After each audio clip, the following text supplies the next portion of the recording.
the president of Uganda yabeera number ki 1 kati ku number 1 number 2 abeera chief justice speaker katugende ku bifeebo bisatu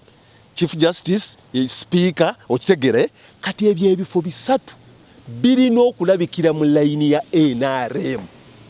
nga bulijjo Kibalizi John mu programu ensonga mu ddiiro tukwaniriza nnyo mulabi wa Beg TV munnaffe Ssaabawabi wa DP oba Ssaabawabirizi wa DP yateredde dda kiwanuka guliko tugenda kubanga tutematema ensonga gwe wabadde mu State House sigenda mu State House olw'ensonga nti tewabaddewo forum ntuufu yatutte bantu mu State House kubanga tubuuza olaba abantu abagenzi mu State House tulaba Yusuf Nsibambi Honorable Kansate ava mu FDC Honorable Latif Sebagala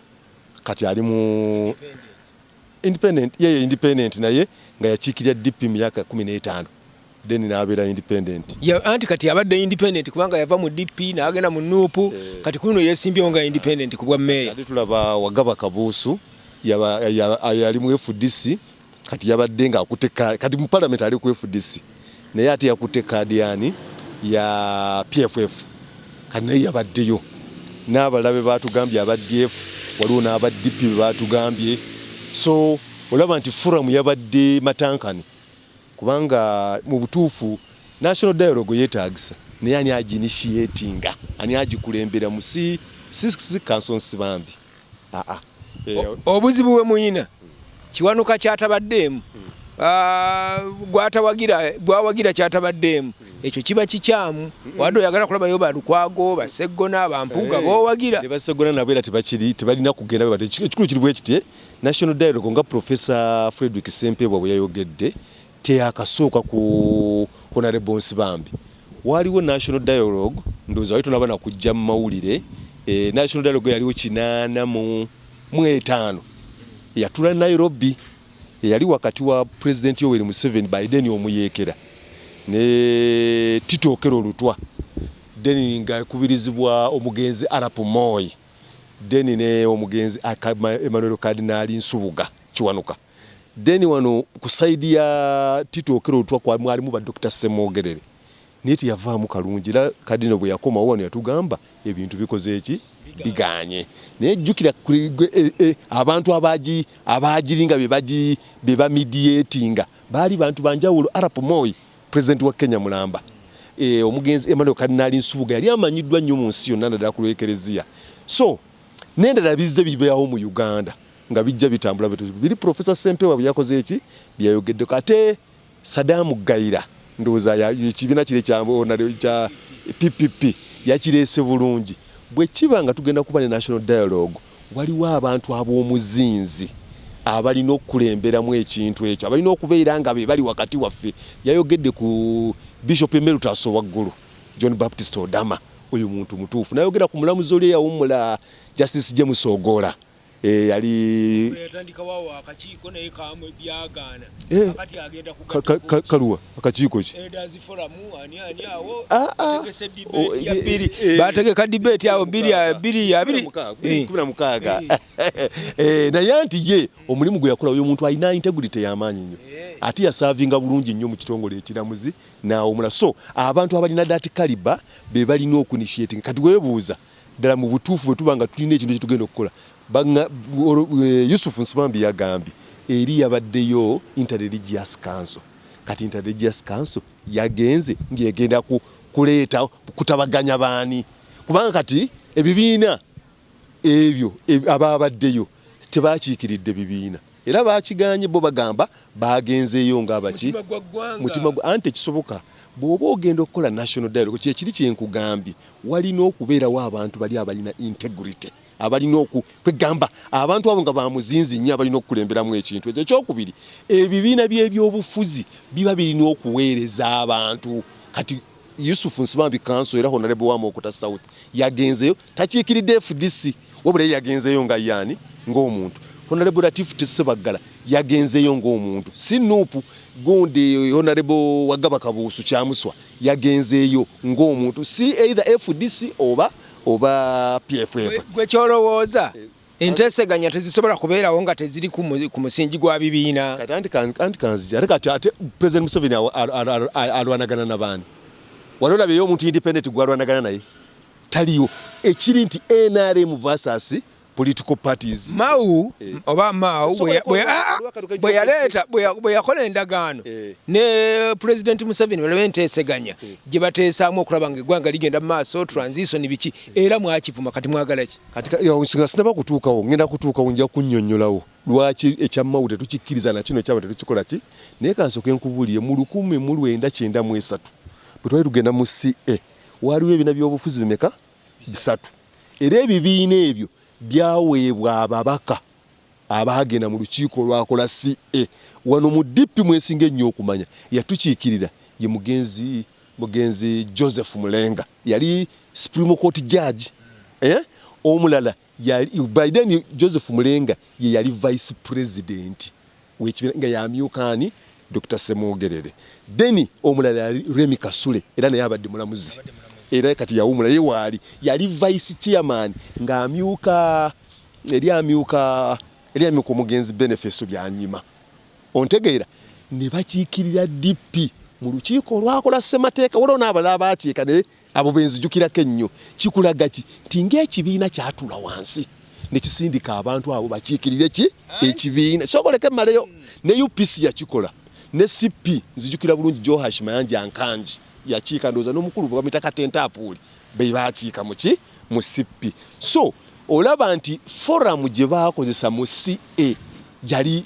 represented very well nti ebibiina by'obufuzi byalonda abantu baabyo naye kati kyabali kyakibwatukira twabirabidde ku bifaananyi anti eno ntandikwa mwandibadde mubuuza abasajja bano nti agenda yammwe eriki bayinza okubona balina pulaani nti bwe tuva mu nteeseganya zino bwe tusinkana pulezidenti twamwanjulidde ABCD nga kati ekiddako be baani abagenda okubeera ku executive nga sinaba kutuuka eyo njagala olesa ekibuuzo kya Mao okitegeera okimanyi nti Mao mukulembeze wa mafia ganga gwomanya mukulembeze waje owawa wamulonda gwolondera DP oli delegate andi kati oli delegate fe tukugambye bannannyini ekibiina mu kibiina ng'akozesa sima kati anti ulakyerwali kye tukugamba olwo kye bayita misirulu omulamuzi asobola okukozesa eruulu embi n'ajajinga omusi kati omulamuzi Joyce Kavuma yakozesa ssemateeka atali wa DP n'akola judgment ku nsonga zaki za DP ekyokubiri olukuŋŋaana lw'embala terusobola kubeerawo ng'emisango gikyali mu kkooti waliwo judgment era Justice Philip Odochi naye njagala kugenda ku kiwagambye ekya Mao bwe yali agenda talina gwe yabuulira ekibiina ky'ebyobufuzi nga bwe nkulaze bwe twali mu CA bwe twatuula ne bagamba abakulembeze abali bano be bagende essaawa eyo Mao bw'omubuuza ani yamusindika mu State House era bye yagendera kube yakola ne ffe tubimanyi jukira nti ffe bangi abali wansi w'obukulembeze bagamba obukulembeze bwa Mao oba ba mafia kakati kyevudde kugamba nti ne Mao okugenda eri yayita noonya nsonga za DP yali anoonya kintu kyekwatako kubanga President Museveni si mwangu bw'ogenda kaloba abagabe bagenze tebalina stand kyangu nnyo okubasalayo n'obasingana nga bali ku street yensonga gye nkugambye nti bw'oba ogenda wa president yo kale kansooke nkubuuzeemu ow'ekitiibwa Nakiwala Kiyinja aliriddawo okimanyi nti yali kandidate waffe wano mu Kampala era n'akola bulungi nnyo kantu katono nnyo Banabbira we yamuwangulira ontegedde bwe yali agenda tetukola ki era bwe yali amusalako katita Arua n'ogwa Sara Kanyike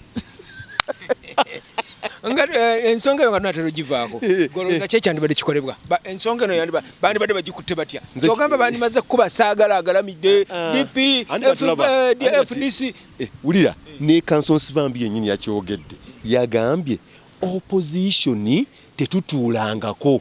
ontegeera olaba ku mulembe gwa Dr. Semogerere waliwo n'olukuŋŋaano lwali ku Afrikana ojjukira nga tugenda Bakyagulanyi abo bonna baalulimu okitegeera nga kye twagala tutuule wamu tugambe ku nsonga eno tugikwatibwe tutinge biki ng'ekibiina tekibangawo kakati ne Kansonsi Bambi yagambye tetutulanga olaba ne mugenda mu campaign zo tetwatulanga opposition kyovudola batwatomeraganiddeeyo tuli mu kuyomba buyombi lwaki nkugamba kino bwambi kibalize olw'ensonga olw'okuba tetwategeraganya twaluzinze siti ya Nakawa okimanyi ekyo olw'ensonga tewabadde kijja bali mwezo Nakawa kimuleete ku bwaki ku bwa Lord Mayor ate eri ogabireyo ani Lukundo wa NRM. Tugenze ku nsonga ey'okubiri President w'ekibiina kyo gwe gotakkiriza tebamulondanga y'omu ku batandise okweyagaliza era atandise okukola consultation oba okwebuuza ku bikikwatako bannakibiina bannaddiini ekya speaker bamuwagire ekisooka oyo si mukulembeze wa Democratic Party ekyo gw'omuteekawo gwe mukulembezeewo omwami Kibalizi ne TV yo naye ffe bammemba b'ekibiina tetulina bukulembeze wabula ekiriwo ewaliwo kagurupu kaba mafia ganga akakulemberwa Mao ne banne basiranda ke kagurupu kaba mafia era simanyi lwaki IGP tannabakwata abantu abo kubanga ba mafia abo bafere bali awo tenga koti omisango egoba buli lunaku gikusinga oweza kaba mafia oli wano olimbalimba abantu gwe mafia awe ba mafia so kati abo bantu bebadde balina okukwata babavunaani emisango gy'obufere kati tugende ku kya speaker kati ku kya speaker Mawunda banga aloota olwaki aloota ina abaka mukaaga n'ababaka mukaaga Yesu biri mulimu NRM andi kati wuliriza kyologamba President Museveni tamanyi nti ffe gyetuli ffe tamanyi emisango gye twawa bajona gyasinga Mawuta gimanyi bawalala ba DP omusajja agamba wano tajja kuwangula era ngenda peche ngenda kumudi campaigninga ali mu parliament teyawangula yabba bubbi andi na application tugenda nayo gidraftinga omubi omusiru bwabba bamukwata kitegeeza bwaba yabbanga mugezi teri yamukwata andi tugenda kuteeka application teyakiikirira deputy yamuwa kadi yabba bubbi kubanga tetulina immunity mu kibiina kya DP ne ekibuzo ky'obuuzizza omanyi mu hierarchy mu ssemateeka ono tulina hierarchy tutandikira mu article ebera 98 article 98 ereta eyogera kwani ku president yono the president of Uganda yabeera namba ki 1 kati ku namba 1 namba 2 abeera chief justice speaker katugende ku bifeebo bisatu chief justice speaker okitegere kati ebyebifo bisatu birina okulabikira mu layini ya NRM obonera kyenjogerako kati kino kidda mu buntu ye yawangudde nga bwolaba bwe yakoze eki 70 anti ate etebe birala kati endagaano yaabwe yalimu okuweebwa bwa minisita baabumuwa n'endagaano yaggwako dda yafa olw'ensonga endagaano yakola wali ne bamuwa bwa minisita ne kiggwa ekyokubiri mu ndagaano eyo mwalimu okumuwa essaza nga talina kuvuganya kukola bino bya bubbi bye yakola ate yalifuna bagamba Tadongo Secretary General wa NRM amuwe essaza n'atalimuwa kati n'agenda wali n'akola olukujjukujju n'ajja mu parliament finals obwa speaker busobola tabusobola kye kibuuzo ekibuuzo si kyabwa speaker ekibuuzo kya speaker anaabufuna kiruwa ate aliwo ate partnership bali gye baakola kubanga kiri ekibiina kiri separate ku DP ekisooka kankubulyeko President Museveni talina kiyeetaaza DP Mau yasika DP mubeereko nti oli wamuteera alina waakwata obwa speaker abusobola abwagala abusobola tabusobola ekyokwagala kirala n'okusobola kulala ekizibu olowooza Ssemujju yali tabusobola baamulonda Yusufu Nsibambi yavuganya baamulonda Honorable Muhammad Nsireko yavuganya ekintu kiri bwe kiti bali balina setup yaabwe ekyokubiri kati President Museveni bw'aba yali yagadde nnyo Mao ekibuuzo kibuuza nti nno aba NRM baagala Mao kyogamba aba NRM boti bamanyi bantu baabwe kwegamba sebo oveno buvi kubanga ozze weekutte ku DP goba kuwobwa speaker so ekintu ekituufu kiri bwe kiti nti Mao tasobola kuwobwa speaker okujjako kibayinza omuyamba ku mulundi gwe bayinza omuwa RDC Mao bw'asaana lwansonga nti buli kyonna kyeyakola kiri forged talina proper line emutwala muki wa president sa ono batumuyita muwabirizi wa DP talina kalungi kasobola kwogera ku Mao naye nga nze mbakakasa omusajja ekya speaker akyagala ayina ebimukkirizisa era bamulangira omisinze ebintu okwagala kiringa gwe bweyagala singa bakugamba kati bakugamba nti bakuwe mapeera obeere ojagala okubeera nga gwe nannyiniyo naye obusobozi tasoboka member ba Centenary Bank aba Centenary Bank kakati kyekya Mao ayagala era n'obusobozi bulina kubanga izi William agambye tugende ku nsonga endala omusango judgment wagifunye judgment ne bakufuna era ekyali on notice kubanga ekiriwo nti Howship Allen Lukundo angambye nze mbere patient abalamuzi abakoze eki abala Mao okubala bamu obwa minister bosemateeka wandi badde omwesinyiwa n'owabako ku misango emirala andi kati ekikulu kiri bwe kiti omanyi mu mateeka tulina kye bayita precedent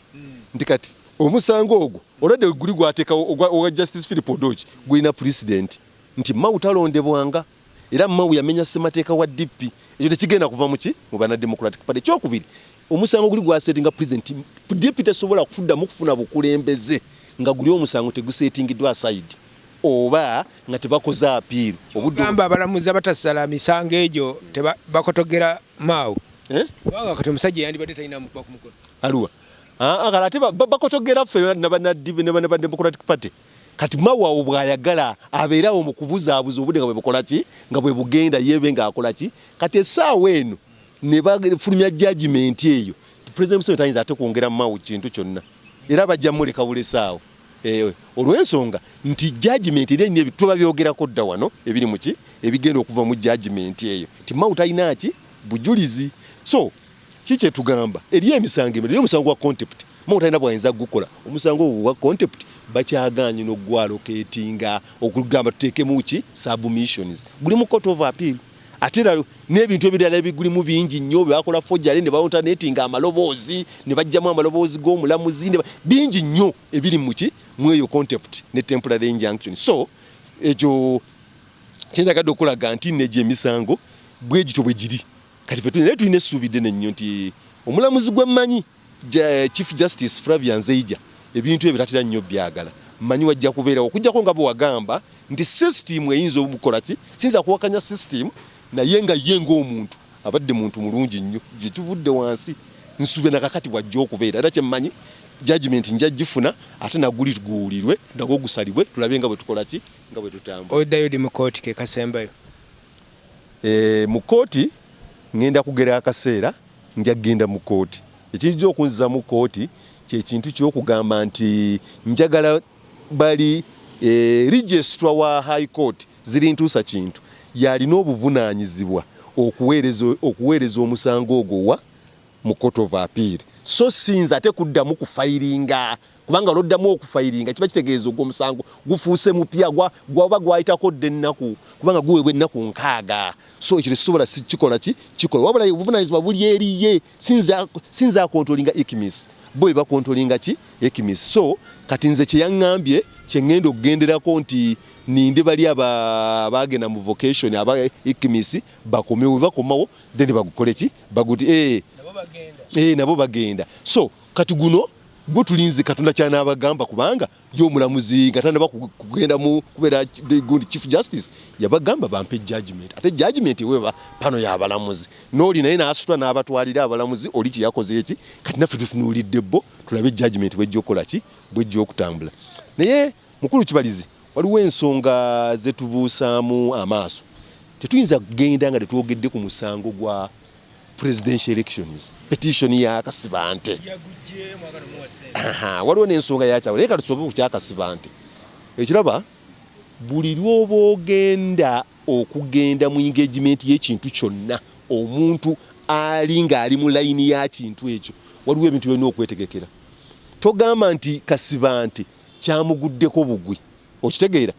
nze bwe nali nsitula emisango egyo nga bulaba bwe ngisitula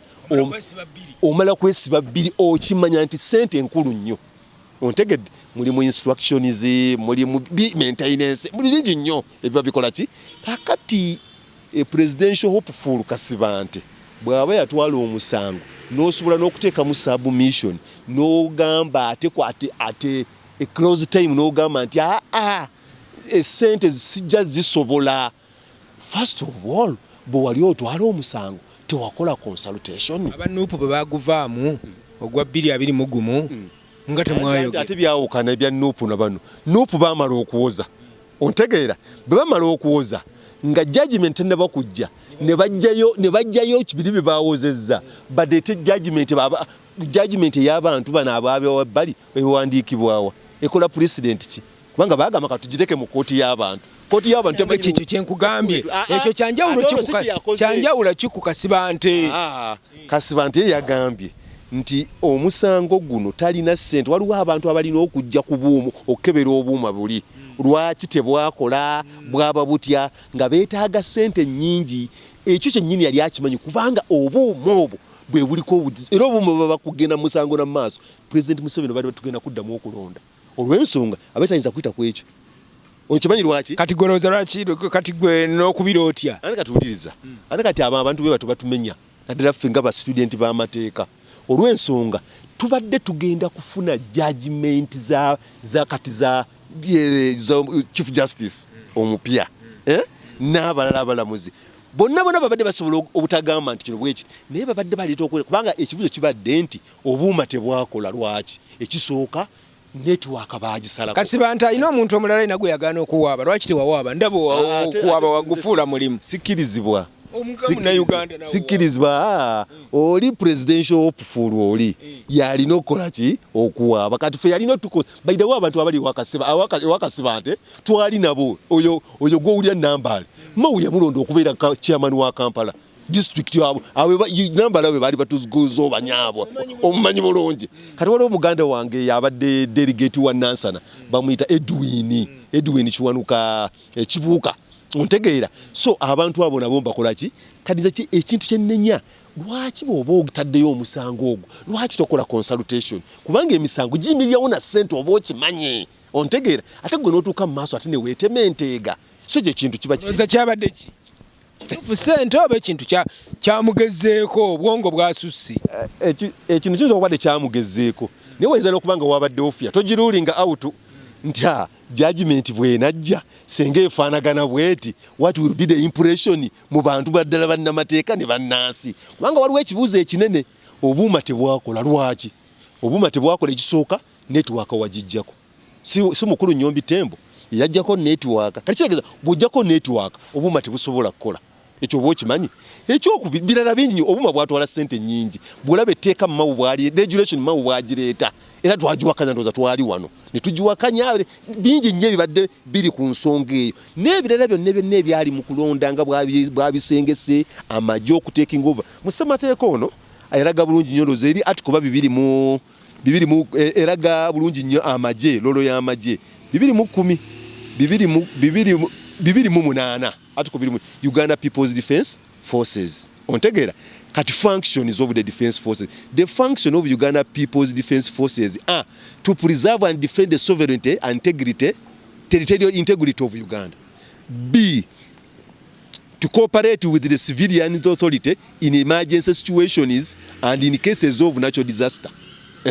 Then C, to foster harmony and understanding between the defence forces and the civilians and to engage in productive activities for development of Uganda. Noza tolabyemu nti they shall take over election kati webatukuumira n'ebyaffe n'okukuuma ensalo zaffe n'emirembe n'okulonda mwe kugenda. Okulonda ate kuli nnyo ate tuba tunasoma atiko ya nakubudde bujja tugendako atiko ya ne police ina atiko yayo ontegedde loze 210 oba 210. So police yeeyita ame in case nga waliwo ekikoze ekiganye mujje mutukole ki naye kati amagye ge gateeking over nga bwe walaba bwe kyali embalala lwaki omusajja temwamuyambiyeko ne mumuwa ku ssente ne mumufunira ku bannamateeka yazisabye yagambye yawandiikira ebibiina va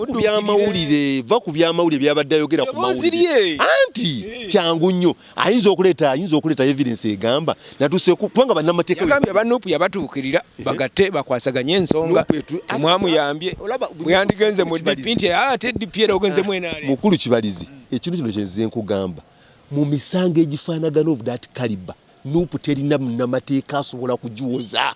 okitegedde era Nuupu yokka kyesobola okuyamba kyaki kya finance sikimanya nti gwoyogedde ku kyamateeka kati abantu abasobola okuwoza emisango egyo bapita balubiri webali ba Elias Lukwago ba Medad Segona ba Professor Fredrick Sempebwa ba Wandera Ogala oyo kati abo yabatuukiridde kubanga nabo bantu baffe ekyokubiri ng'okimaze nti nno ku nsonga ya ssente toyinza genda mu kintu olaba kyetuli tugamba Nuupu nti bw'oba ogenda mu kwewandiisa nga presidential bino obisuubira nitafu walina okubeerawo komiti meanwhile omuli eri mu campaign twogerezegana n'ekibalizi nti owange omusajja senga atubba ne tugenda mu kooti tukola tutya onaatu nga bafumba nga banoonya n'obujulizi sajja nti bwe kifaanagana nga bw'okisuubidde butereevu gogenda mu kooti naye kale omaze okuteekayo omusango mu kooti ti ate sente zimbuze ti ate ngujjayo so olaba waliwo ekintu ekitali kiriya naddala nganza awaabye emisango kubanga emisango egyo ngiwaabye ngimanyi gyetutwala sente nabwo gyo nkikugamba gitwala naye ogenda weesibye mmeka bbiri ekyokubiri ne bwe giba kigenda mu maaso ng'omaze ogiteekayo waliwo abantu b'otuukirira n'ogamba mwami Kibalizi kiriwo ekiti n'agamba nja kukola bwe nti ate ogwo omusango gwa national gwa ggwanga abantu baba bajja kukola naye ekintu ekibeerawo abantu abajja nga bwe nakugamba ku presidential gundi race eno abantu abamu baali baleese muzannyo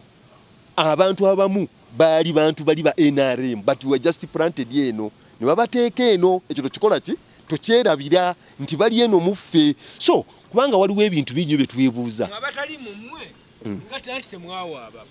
kyoka bakandi tibo nabali mumwe bali mumwe babateeka gute ande kati uliriza uli mwami Kibalizi kati gwe nga gwe bwowaaba ekisooka wali bajja kugamba presenting a DR forms zo ozirina kandi gwe tobato andi ulira nze sisobola kuwaaba olw'ensonga siba na DR forms otegedde tallying center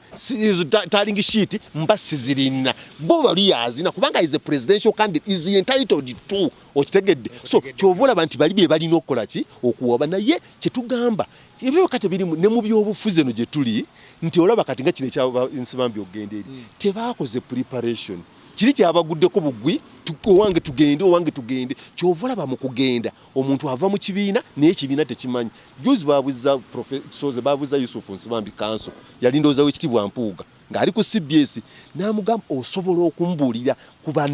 DF abaagenzeeyo kitegeeza nti aba DF abaagenze president waabwe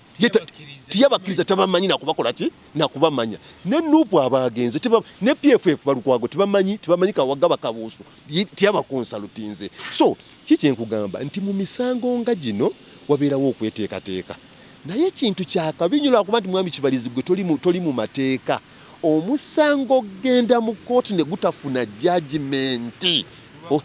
kiba kibi nnyo kubanga judgment aba abantu 7 ne bwofunako omuntu ogwo ne bwotafunako naye mu ruling muli bwe basalawo katundi ekitibwa Mbabazi nakakati parliament gye bakyagigamba ne state gye bagigamba recommendation z'ababati katurebe bazigamba ze zirina okukolebwako naye nga teyaguwangula so kyenkugamba kyekino nti mu mateeka kiba kirungi nnyo okufuna president ne tumanya nti basaze bwe bati ono omulamuzi agambye bwati nono omulamuzi agambye bwati nakyo fe kituyambako n'abasoma ne basoma ku ebyo wali bwe tulina gye tuyita case law nti bwe tuba tugenda olaba omusango osobola okuwaba omusango nga teguli mu ssemateeka ono teguli mu penal code teguli mu statute naye n'osinziira mu ruling eyo president eyo n'ogamba okusinziira mu nsala y'abalamuzi bano bwe bati ne bwe guti era gufaanagana na guno kwegamba ne kiyamba naffe abakola ki naye kati emyaka egi season 2 Kyagulanyi yatuttira ekyo Kasibanta akituttidde tukyali ku kyajo ekitibwa Mbabazi 2016 so kyovola balwakinze emisango sijja mu kooti nawankubadde ntuukiriddwa emirundi mingi nnyo nze njagala judgment eri era nakibagamba monga ng'omulamuzi Honorable Godfrey Kiryabwire agambye tugende ne mugamba nze sigenda ngenda mu mediation njirina wano kubanga mmanyi mediation bwegaana bwe kigaana wali nze judgment gye ntwala mu maaso njagala okwogerako katono ku nsonga nga ya Kyagulanyi anti alange simanyi nze butuufu ze siri wa intelligence ze ndi muna byabufuzi ndi student w'amateeka kyengezaako okugamba nti tekisoboka mu ggwanga ng'erya Uganda lyemmanyi ne President Yoweri Museveni gwemmanyi ne intelligence ye gyemmanyi n'ab'ebyokwerinda okubanga tebamanyi. Honorable Robert Kyagulanyi sentamu wakola ki wali omwana akozesa lobadaba sitayiro tebamanyi ekyo kirala kati kankulageko ne gundi yakikozesaako Kiza Besigye n'avageera wabula tubawa ekintu ekigamba nti mutandikireko okubaako kyemukola ki kimuzimba ate n'okutegeera abantu be muli nabo ne kibawe n'essuubi gye muli n'ekirala abantu abasinga tuligoberera nnyo bannabyabufuzi naye bannabyabufuzi abamu bwe banyiiga oluusi tusabe nga tubasabira nsaba nnyo abantu basabire nnyo Honorable Council Yusuf Nsibambi wa Mawokota South bingi nnyo byamushookinze bambi okitegeera byamushookinze tandaba kudda muki nsaba nnyo abantu naddala abava mu saze eryo bamusabireko ne ab'Emawokota ne bannabyabufuzi ne bannamateeka ffenna tumuweereze essaala musajja yasobola okudda muki abadde musajja mulungi naye olaba kati alaba buli kino nakyakola si kirungi so nsaba Katonda obulungi ow'ekisa abakuume mubeere bulungi bassebo ne bannyawo. Kale tetugenda kusukkawo awo tubeyanzizza nnyo bino biba byaffe bya ku muzindaalo tebiba bituufu ebimu tuba tunyumyamu emboozi ate n'okubasomesa naddala amateeka tutambula nago mwebale nnyo mwebalire ddala.